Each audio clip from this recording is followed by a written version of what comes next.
Honorable Minister, thank you so much for giving us this opportunity to have a one-on-one interview with you. To start with, I would say congratulations for your reappointment as the Minister of Youth and Sports. Of course, this has been a topic of discussions to many Gambians before President Adama Barrow renamed his cabinet. First of all, I will ask you, were you looking forward to a reappointment? Well, okay. Good day to people that are watching. Of course, good day to you, Nani, and to the people that are watching. And thank you for the congratulatory message. Well, was I looking forward to reappointment? Yes, I would say yes, definitely. I think, well, first, I've not been around for a long time. I think it's been a year and about 7 months before the new cabinet came in. And, you know, if I'm going to assess myself, I would say, you know, we've done relatively good over the period, you know, with the people that I work with. So I believe the president was going to base his appointment on performance for those that are going to retain their position. So I think we've done our part. It wasn't right, it wasn't mandatory for him to reappoint, but yes, I was hopeful. If you say you think you've done your part or did good, you know, you did not start from 2017. You came at the latter part of, you know, his first term in office. You know, what are some of the achievements that your ministry have achieved that warrant you to say, yes, you think you have really did well and, you know, deserve to be reappointed? No, I wouldn't call it deserve, though. I think deserve would probably be something that you can claim based on a right or whatever. What I mean by, you know, hopeful was based on the performance and what I understand the president to be looking out for people to him he is going to appoint, be it for ministers or any position that is under the responsibility of him to appoint. So over the period, of course, I came in and found a team here. So I joined the team and we continued on what they were doing, but also initiated some new things that you know, help us to put the ministry at a higher pedestal compared to where it was before, but also to bring some new energy into the work in the area of sports and in the area of youth empowerment. So now if you look at those past 18 months that we've been around, or have been around, you know, quite a number of things have happened in terms of sports, the accessibility of the ministry to younger people and to the sports association, but also the issues that we all struggle with in terms of getting some of the funding to do some of the activities. You know, we are able to ameliorate some of those problems. We know about the national team and the successes. You know, it was a team that was built up before I came, like I said, but we came in and, you know, did our part in terms of getting the things that are necessary, especially the financial part. And so government is putting in more money into the national teams. And that applies for football, to basketball, to volleyball, and to the Olympics in activities that happen in Japan, and governments coming in, which, you know, if you talk to the people at the Olympics, they tell you that it has not happened for more than 20 years that government put money into the Olympics.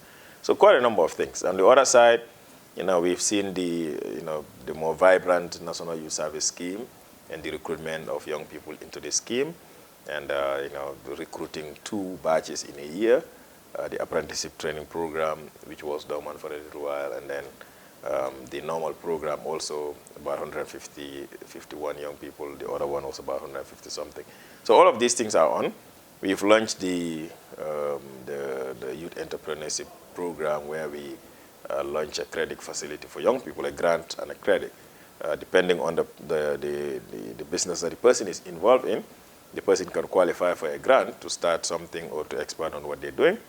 Or if they already have a big business or at least a reasonable business, they can be entitled to a loan, which can be from 100,000 to 500,000. So these are all things that we were able to do. And you know, the credit goes to the government acts and entirety, the president, but the ministry is at the driving seat. So yeah, so that's why I said, based on my performance over time, I believe you know, there was the hope that the president will retain, because he wants people that can deliver.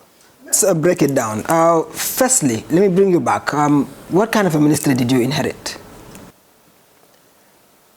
No, I inherited a ministry that is... was it a smooth transition that you just came and...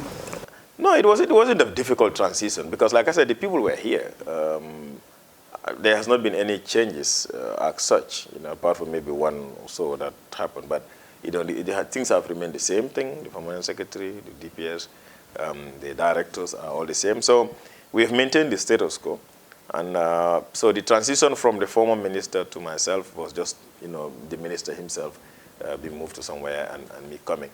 But, the relationship with the Minister of Finance at the time maybe wasn't very cordial those times. So that's why I said the issue of getting the money sometimes was a problem, which eventually we were able to trash out and, things started moving better. But the individuals, no. So in terms of ministry-wise, things have remained the same. Yes, we have changed a little bit in terms of how we do things, especially with the associations. And, those direct contacts from the associations to us has changed. So now we redirect them to go through the Sport Council or the Youth Council, because those are the right authority where they should deal instead of dealing directly with the ministry. Pretty much those are some of the things that have happened. But otherwise, in terms of personnel, we've maintained the same people. First time in the history of our country, we've seen national teams, in different sporting categories, particularly football, traveling with huge finances coming from government, chartering of private flights, just taking our national team playing, of course, which saw the successful of Gambia qualifying to the AFCON for the first time. But many were like, well, this has never happened. How did you or your ministry manage to persuade the central government to pump that huge into our football? No, it's more of it's about convincing people, because one thing that we also need to understand is the perception of people around the country, not just in government, but also in government, is that sports is not a very important thing. It's, like in Wolof, they will say, if you halala, if you fall, right? So the mindset is that whatever you give them is good because it's not important, or you cannot compare it with other sectors. So, if other people say, oh, we want to spend, for instance, 10 million in a football game, they would wondering, why do you want to spend that much money into that? So our role as the people that are leading the policy level is to talk to people to understand that in as much as health, education, agriculture, infrastructure, communication is important, sports is also important, because sometimes sports even plays a greater role in terms of unifying people, in terms of ensuring that people are healthy. But the economic benefit of sports sometimes even outweighs other sectors. So if you don't invest in a sector, you don't expect to get rewards. You don't, gain anything from it. But so our role is to tell them that if you put this much, you can get something that is bigger. And yes, we were able to do that. And we have a president who is very supportive. For me, anytime I go there, since I was appointed, he would give the endorsement as far as you're able to justify what you're talking about. And, sometimes he himself will get involved in it and invite the Minister of Finance and said, okay, this is what is happening. We want this. And finance would find a way to get the money so that we can be able to do it. So when we came at the time, this issue of the charter flight, for instance, in November, it was a necessity. COVID was on. The team had to play, or we were just coming out of COVID at the time. The aviation industry wasn't very back to normal. But we also understand that when players travel on these long routes, they get very tired, they get jet lag. And by the time you arrive in your country of host country, you are mostly tired. You have a day or two to play, and then you have not recovered fully. You go into the field, probably they're going to win you.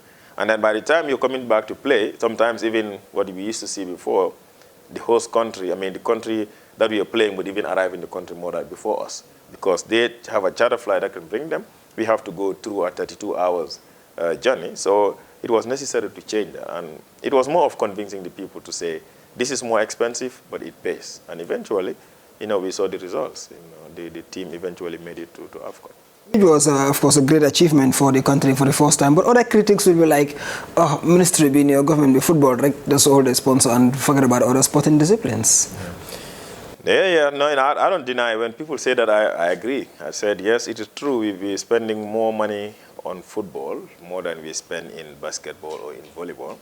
or in any other sporting discipline. Now, there is a difference between football and some of those sporting disciplines. One, at the global level, football is even bigger in terms of, in terms of our sports. In the country also is the same. You have more people playing football, and more clubs. But also, to be frank and direct, football is more organized than other sports. So you have a league that is the first division, second division, third division. You have a national team and have a coach and everything. The Football Federation have an organized office and with the support of FIFA and all of that, which is not the same with other associations. So if you're working in a policy level, your concentration is tilted towards the one that is more visible, the one that is more organized and be doing things on time. Now, some of the other associations, sometimes they will wait until like 2 weeks before they have a competition, and they will come and say, oh, we want to have this. And then they expect us to support. Yes, sometimes we're able to support, sometimes we are not. And the reason is because governments don't operate in that manner. You have a forecast. Now, if you're planning to do something in June, you start working on it now. You don't wait until June, then you start talking about something. So to give you an example, already we know that our team is playing on June 4th, they're playing on June 8th, and then they'll be playing in September, and they'll be playing in March of 2022. It's very organized. You can plan for it. Today, if you ask, for instance, the other associations, when is your next competition, they don't even probably have dates. Our effort is to help them to be more organized and be more focused in what they're doing, so we plan ahead. So by the time the month comes, we can be able to do. But in terms of the infrastructure, it's true. You have more football-oriented infrastructure than basketball and volley. But I have been talking about it since I was appointed, that football, for sports to develop, you must have the right infrastructure. So what we're doing now is to ensure that whenever we develop a sport facility, we include basketball and volley, so that they also have the same equal opportunity to do their trainings and to host their events. But yes, improvements will happen, but I can tell you that football will always have the bigger chunk of government resources anywhere. I want to end up with the sports sector and move to the youth. But last year, we saw you going around in many parts of the country, laying down foundation stones to erect some mini stadia. What happened to this project? The project is on. It experienced some obstacles along the line, delays also along the line, but they're almost completed. The one in Kiang is done. In fact, the guy was here, I think, last week or so. So he's going to be handing it over in the middle of June, and we will, handing over to the community, because everything was done except the Bahama grass. That was, actually, they said an accident happened and the Bahama grass was burned down for some reason. But yeah, but that's done. The Biam one is also almost completed. Biam and Janjambure are almost completed. And Kafuta and Sandu are not yet completed, but we've given them an extension of 2 months. So we expect that by the end of June, they would definitely be able to hand it over. Fulabantang is at a standstill because of some contractual issues. The contractor stopped the job when the windstorm happened last year. And for some reason, he couldn't proceed with the job. But we've transferred the issue now to the Minister of Justice. I've seen file to the Minister of Justice, and they're going to advise on what should be done. But we don't want to take anybody to court, but if it gets to that level, we will. But all the others are doing well. They had delays. One, there was a windstorm sometime that affected some of those areas. Then there was a shortage of cement in the country last year, and that also affected it. At one time also, there was supposed to be a second payment that we could not do because the national team was also taking a lot of our money at the time. And like you said, the expenses that came up in the national team were unexpected, but it was too much. The demand for hotels and camping allowance, match bonus was more than what we had. So we had to prioritize between some of those projects and the national team. So those delayed it. But one thing we can say is that the five actually, Kiang, Buyam, Kafuta, and Janjambure and Sandu will be done, and this summer the communities will be using it for their nawetans. Now, Fulabantang is the only one that is in trouble, but yes, so far everything is good. Away from sports, when you were appointed last year as Minister of Youth and Sports, many were like, we don't know him on any sporting activity. All we know Bakari was on youth activities. And You came luckily, we qualified under your leadership to the AFCON, so I guess they will not be saying that no more. But on youth matters, you will agree with me that a lot of things have been done, or you're doing it at your ministry level, government level, but there's still room for improvement as far as youths are concerned of the country. Yeah, sure. That's the reality. Well, of course, people have said that about not being known in sports, which is true. I think it's the dominance. My greater participation was on youth issues. But notwithstanding, I mean, there is a huge interlink between youth and sports. In actual sense, it is the young people that practice sports. And, we were involved in sports, not at a higher level, but we did our sports, our school time and now at time. Like I tell people, maybe not other sport, but wrestling and football, I was hugely involved in those things, sponsoring teams, being named after flags and going to those events and not taking up a leadership role, but yes, we were involved. And some clubs will tell you that we've been supported them a long time ago. But yeah, the achievements on the sector and the constraints or the challenges are always there. In as much as we talk about the good, we will also talk about accept that there were challenges. There is need for improvement. We talked about the issue of the difference between the different disciplines and what we need to do to encourage basketball, volleyball, athletics, judo, karate, all the other sports to come up. That's a challenge. But again, the voluntary nature of our sports also is a problem, because today you are not able to hold certain people accountable because they are not being paid to do the jobs. They are purely volunteers. But yes, but they are also accepted to take up those roles. So they have a responsibility to ensure they do the right thing. Those are the challenges. Back here, finance is always a problem. Sometimes, you have a huge budget coming from the other stakeholders, from the associations, but you don't have the resources here. And the general public don't even understand that. They think whatever you need is available. When in actual sense, even in our homes, we don't do that. So these are all part of the challenges that we have. One of the challenges right now is the need for the stadium, the infrastructure. We know our stadium is banned. There are efforts to get the finance that is needed to refurbish it to standard so that we meet the CAF requirement. But, getting a second stadium has been a challenge over time, even before I was appointed and I took over, and we continue to work on that. So our challenges would be mostly infrastructure that is not there, sometimes the finances that are not there, and sometimes also the people that you work with, the attitude of people towards work and their commitment to some of the things that we need to ensure that we do as a ministry.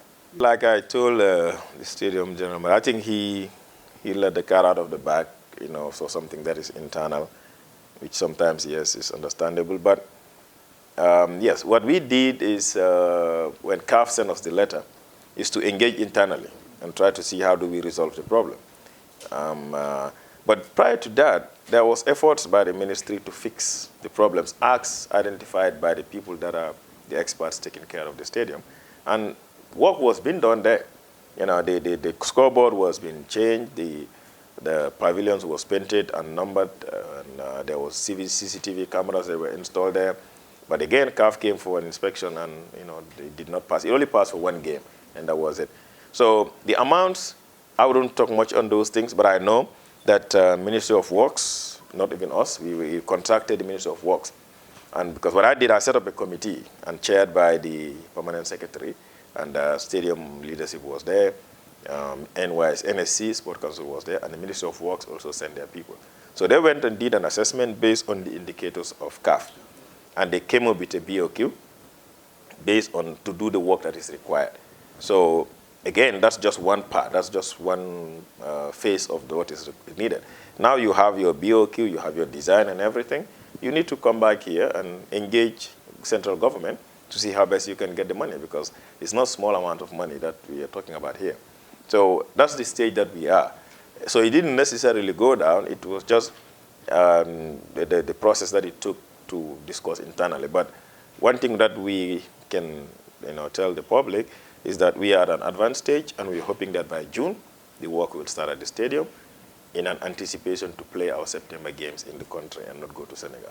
So if everything goes well, which I'm hopefully it will, June we play in Senegal, but September, inshallah, we will come, because our target is to do at least the immediate things that are needed, not to ensure that even if we're going to have a one-match approval to play in September, and then work towards end of the year. And by March, we will have a fully ready stadium. But, you know, we're sure that things are progressing. In fact, just today, we received a letter, you know, giving indications or approval to move to progress. So the other process now is the GPPA. You'll have to tender these things and get the right contractor to do the job.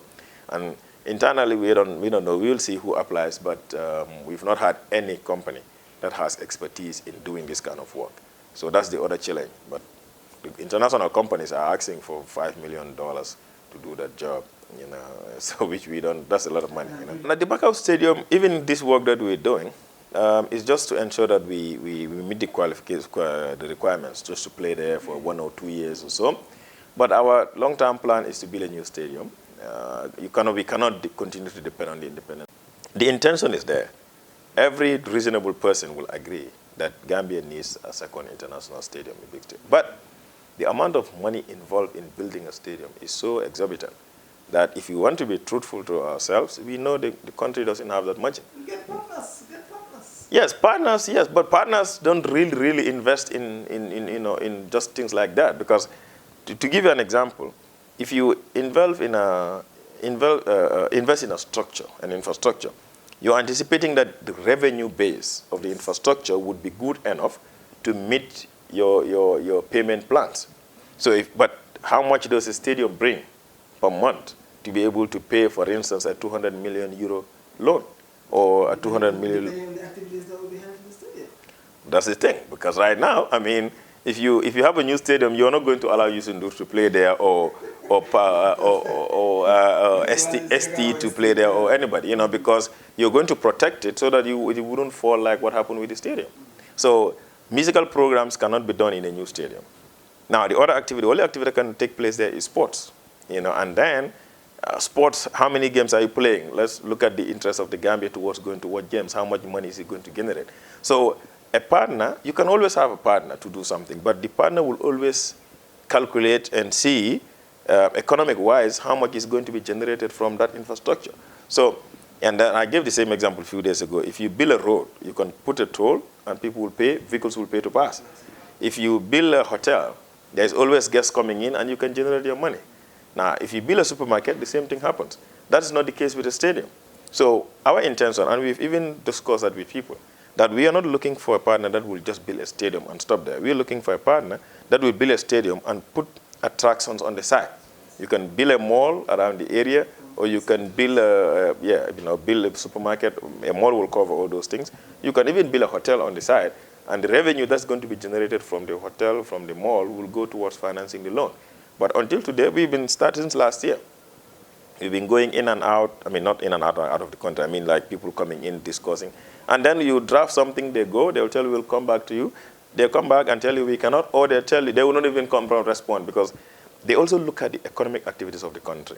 Like Senegal, for instance, their new stadium is not Senegalese government money. It's partners that came in to build. But they look at the economic activities of Senegal and how much the tourism industry is putting, or GDP is putting into the sector, or how much sports is putting into the economy. But that is not the case in the Gambia. Our sports has not reached that level where somebody can sit down and say, oh, well, 10% of our GDP is coming from sports. Probably we don't even know how much percent, but I'm sure it's very minimal. So these are the things that the population also needs to understand, that investors don't invest just like that. They look at the economic situation, they look at the activities that can happen to generate revenue, and then they will agree to invest. Otherwise, they will not. So, for instance, like I said, 200 million euros, that's about $12 billion. That's a lot. You know, but yes, we are working, even, maybe I don't even want to go into that area, but we've discussed with some of our diplomatic partners. And, you know, indications are there. Yeah, China, yes, China, Turkey. But, you know, again, they're like, China will tell you, okay, this is how much you have for the year or for this period. Now, you're going to prioritize and say, okay, I want to build this and this and this out of that money. Now, if you come and say, okay, a hospital, roads, a stadium, the chances are that the stadium will fail, and then the hospital and the roads will take precedence. You know, so these are the things that happens behind the scene, but people don't really get to understand it. But we are doing our best. We are going in and out, discussing to finalize. Even the president himself spoke with few people, including Infantino, to try to see how best they can support. But it don't come easy, definitely. But the problem is a long-term problem. I know, yes, this government have been in for the last 5 years, but the reason why Gambia has not had a stadium since 1984 is because of the money involved and the economic activity. But we are committed to it, and we'll try our best. Finally, now we're hoping that you will serve a full term in office after your reappointment. What are your short, medium, and long-term plans as far as the sporting sector is concerned? No, okay. So our short-term plans is to start off with the policy environment. Last year we concluded on the youth policy, and it was submitted to cabinet, and it was approved in August of 2021. So this year we're concentrating on the developing the new sport policy, because the old one expired. So that's one thing. The second is already there are bills that we have hired a consultant with the support of UNFPA, and they were completed around 2 months ago or so. Completed acts in the internal work, which is the National Sport Bill and the National Youth Bill. Because if you know, the country don't have any laws that regulates sports. So it's just the council, and just establish the council, and that's it. So our intention now is to have a National Sports Act, and it emanates from the bill, that will then be working around the issues of sports and associations, our relations with associations, and even the setting up of the sports tribunal, and quite a number of things will be contained in that Sports Act. And the youth also would have their own component, which is the Youth Act, and that will bring into the issue the African Youth Charter, and some of the things that are required by youth organizations, registrations, and how they operate in the country, just to ensure there is sanity in the sports, and that some people are not taking advantage of associations at the detriment of the athletes themselves. So all of these things are in place. The strategy also is being developed by a consultant, and we're hoping that in the next 2-3 months, the strategy will be ready, and the acts and the policies also will be ready for submission to cabinet and eventually to the National Assembly. So that's our short-term plan. The long-term plan is the issue of the stadium, like we said. How do we engage more partners to ensure that they see the reason to build a stadium, and maybe government also find a way of committing themselves to something that will bring us a new stadium. But beyond the stadium is to develop the infrastructure across the board, across the country. And infrastructure, I would mean that not just football, but infrastructure for all the other sporting disciplines. Like I said, when we build a football field, you want to include a basketball, volleyball, tennis, and all those for the athletes. So that's our long-term plan. But again, the ministry, the satellite institutions also, need a little bit of structuring so that we are responding to the emerging issues, the issues around climate change, issues around environmental degradation, and others that have some direct link with the young people. The National Youth Service Scheme also is in the process of launching its mandatory youth service. What we do right now is just the 2-year program, where they are recruited and they go through the orientation, and they go to institutions, and government pays for their tuition and their stipend. But the mandatory youth service is like what happens in Ghana and Nigeria, where if you graduate from university before you are employed in government, you'll have to go and serve for 1 year service, and then eventually that teaches you the ethics and everything that you need before you get to the job. So that's pretty much what we're doing. But one major thing that we're trying to do this year through NEDI, which is the National Enterprise Development Initiative, is to encourage young people to go into the other sectors. The fishing industry, the agricultural industry, and the commodity, the commerce business, selling of commodities. So maybe young people that are interested in fishing find boats and others, fishing gears, and assist them with that. Those are interested in agriculture, to assist them with agricultural tools for them to go into farming if they wish. And those that are interested in the business industry, supply them with rice and oil and other stuff for them to open stores that would be for the community. So these are all part of the plans for this year, and I'm hoping that we will be able to achieve quite a number of them, as we move on into this year, next year, and any time that myself and the team is here. Even if I'm not here, there are always, once the plans are in place, people will always do a good job. Well, thank you so much for the time you've taken to talk to us, and we wish you all the best of luck. I hope before, of course, it's 5 years. I hope before 3 years, 90% of your job will be done, particularly the issue of sports and the their needs to improve most of the conditions or infrastructures that we need. Well, thank you. We also appreciate your work. I know you're also a stakeholder in the sports, so, and we know you're doing quite well in your own area. So we wish you very well, and thank you. But also, encourage you to keep doing the things that you do. And hopefully, all of us acts collectively, be it the ministry, be it the partners, stakeholders, will be able to achieve our objective in developing our sport and empowering our young people. Thank you.